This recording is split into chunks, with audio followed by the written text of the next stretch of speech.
भला एक दोस्त आके शाम को आके सवेरे वाली दावत मेरे को चाह पानी उथे ही पहुंच गए 7-8 आदमी आसे कोई मौजूद ही हैं मेरे नाल साथी हैं बन बैठे थे दीवार नाल उड़ते वाला वो घर चाह वना के चाह आखते वाला जो वापस आए बट्टा खर्च मारन बह गए दीवार है नाल बाहरों बैठा सा दीवार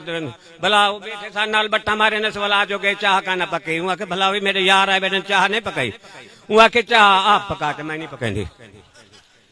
वहां के क्या गाल है जो तू क्यों नहीं पकड़ी मेरे घर वाली थी तो चाह नहीं पकड़ी मैं नहीं पकड़ी